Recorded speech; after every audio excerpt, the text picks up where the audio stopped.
Good morning students. I am Shweta Mudgal, a representative of Shiv Jyoti Educational Group. Today we will start with the third chapter of civics, that is why do we need a parliament. So students, the basic question is that why do we need a parliament? The parliament is composed of two houses, that is Lok Sabha and the Rajya Sabha. Basically represents the people view and the people idea. It started with the rise of national movement till British. If we talk about the British time, there was no freedom, no participation, no equality. We have to do what they said to us. We had to follow them. After that, their people realized that their representation should come in the legislature so that they could raise their voice. So, after some time when the Act 1905 passed, it allowed them to participate in the legislature, which becomes very easy through the elections. But at that time elections was done through the ballot paper, which requires lot of paper and it needed to cut lots of trees. In 2004, in page number 31 of your work is given EVM machine was introduced. The full form of the EVM is that electronic voting machine. By the usage of this machine, the voting become very easy, quick, fast and reliable. So, what happened to next? This is a picture of the Indian Parliament. Indian Parliament enables citizens to participate in decision making and to form the government, control the government. That is people of the India who chooses the people who govern the government. Why should people decide?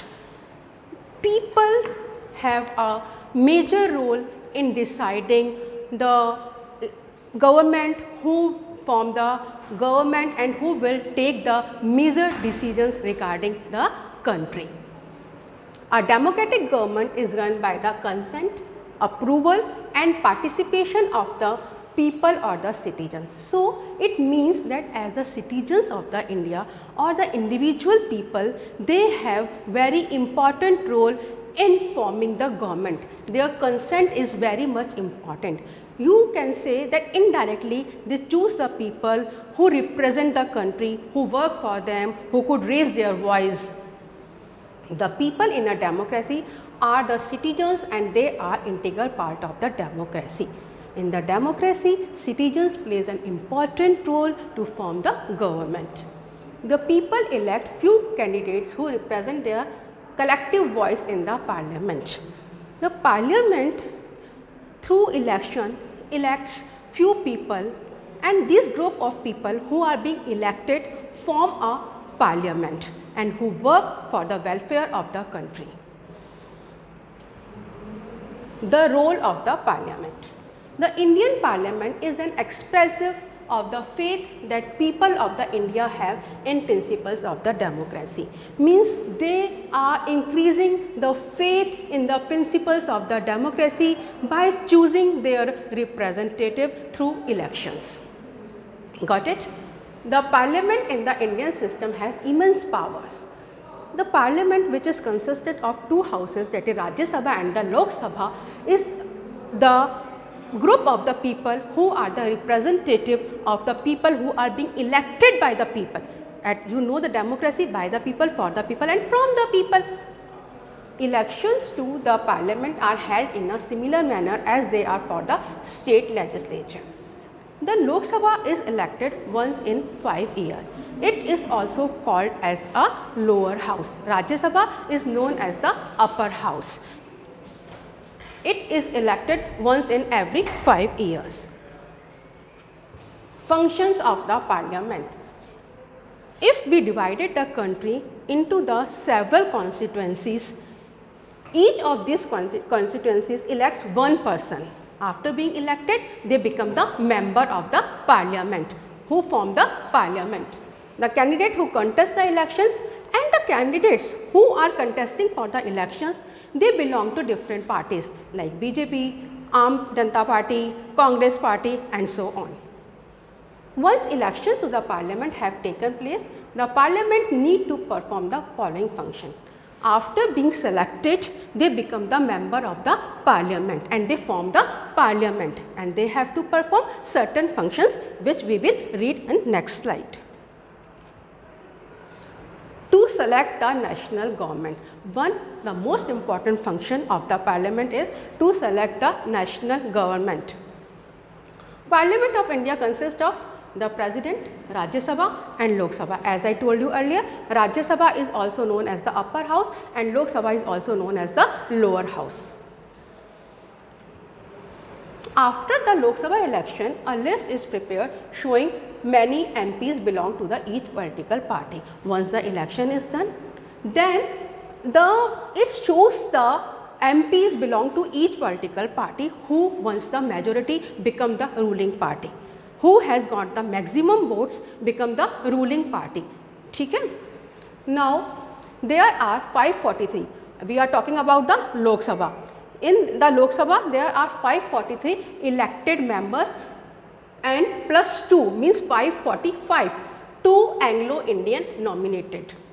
For a political party to form the government, they must have a majority of the elected. Means if they are fighting for 543 seats, they have to win at least 272 seats from that, so that they can form the government. To form the government, they have to get the clear-cut majority.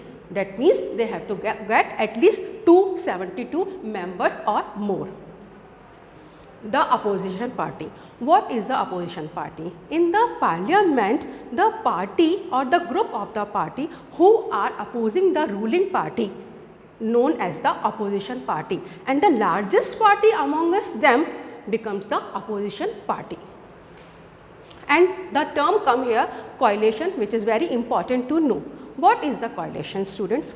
If the party has not got the minimum or the votes which is to be required or a clear cut majority, then they can join together with the another party who is having the similar interest. Then they form a coalition which we call the Gathbandhan in Hindi. That much is clear to you. Then we move on to the next slide. Students, the most important function of the Lok Sabha is to select the executive. What is executive? Executive is a group of persons who work together to implement the laws made by the parliament, for which we use the term government. Means an executive is a person who work together to implement the laws made by the parliament, and the prime minister is the leader of the ruling party in Lok Sabha. This question can be asked to you, who is the leader of the ruling party? The answer is the prime minister. Now the coalition. When as I have told you earlier, that the ruling party or the party who is going to rule the country has not got the clear cut majority, then they can join with another party, that is one or more than one. Another party, and they who are having the similar interest and form the coalition. In Hindi we call it Gathbandhan. And now the second house, that is Rajya Sabha, or we also called it the upper house. The Rajya Sabha functions primarily as the representative of the states of the India in the parliament. It has an important role in reviewing and altering the laws initiated by the Lok Sabha, that I will explain you later on. If a bill is passed in the Lok Sabha, that it comes to the Rajya Sabha for its alteration, reviewing and some suggestion. It comes again to the Lok Sabha, but before being become a law, it has to pass by the both houses, that is Lok Sabha and the Rajya Sabha. The members of the Rajya Sabha are elected by the elected members of the legislative assemblies of the various states. These are 233 elected members and the 12 members nominated by the President. We are talking about the Rajya Sabha. Here it is important for you to know the Lok Sabha is presided by the Speaker and Rajya Sabha is presided by the Vice President. Another important function is that to control, guide and inform the government.